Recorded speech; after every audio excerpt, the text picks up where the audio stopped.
Throughout history, mankind has gone to the ends of the earth to chase the greatest treasures. Now, the final search begins for the most elusive prize of them all. Yoo-hoo! Osama! From fast food to fascism, documentary filmmaker Morgan Spurlock traveled the Middle East to hunt down the world's most wanted terrorist, Osama Bin Laden. I'm looking for Osama Bin Laden. Why is that funny? Spurlock has the gift of taking on serious issues with a sense of humor. Yeah, could I get the double quarter pounder with cheese meal? Larger supersize. I think I'm gonna have to go supersize. He's best known for his film Super Size Me, where he went on a Big Mac attack. And I have to have 3 squares a day. Breakfast, lunch, and dinner. No excuses. Spurlock ate nothing but McDonald's for 1 month to help demonstrate just how unhealthy fast food can be. He not only gained a hit movie, but 25 pounds. Oh boy. 210 I'm gonna pounds. say 210, right on the money. So how long did it take you to recover from your last documentary? It took me 14 months till I lost all the weight and was back to kind of my fighting weight. I gather your wife was a great help in that regard? Yeah, she did a good job of cleaning me out. You know, she put me on a detox diet, you know, got my liver back to normal, my cholesterol, my blood pressure, yeah. And your wife plays a kind of critical role in creating a cross-tension in this new film.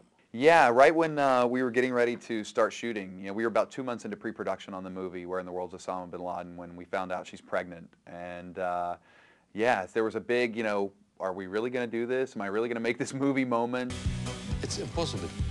Mission is impossible. She was supportive and, you know, realized that it was important to me. And then at that point, the movie took a turn, you know, because it wasn't just about where's Osama and what kind of world creates Osama, but what kind of a world am I really bringing a kid into? We asked every town, hey, you guys know where Osama's at? And they always point. Get to die, Osama. So that way. I love the title, and it will really help pull people in. But the film really is about something much larger and really more important, isn't it? I mean, I think that the film and the whole journey that I go on over the course of this film is really to kind of look at the state of the world today. You know, where do we live? As I ask that question, what kind of a world am I bringing a kid into? What's this world like? Muslims are like over 1/5 of the world population. That's a lot of people. It's not like some like Polynesian island somewhere. You know? That's a lot of people. And if, you know, 4/5 of the world are scared of 1/5, what kind of civilization or humanity are we going to have? At the end of the day, you'd like to think that there's people that, oh, everybody's against America, but there's a lot more people who have a lot more in common with us than we're led to believe, and that's a pretty great thing. So this classroom was blown up about 8.5 hours ago. Luckily, there were no kids in it. Rocket came from the Gaza Strip. There'd be kids in here, half of them be dead. There's an interesting part where you find yourself perhaps in the most jeopardy of all in the film. Describe that moment for me. We were shooting in the middle of a Hasidic neighborhood in the middle of Jerusalem, and we're just there asking questions when suddenly like a few people start to confront us and they want to throw us out of the neighborhood. And our producer who was there, our field producer who was Israeli, started freaking out. It's like, I'm calling the police.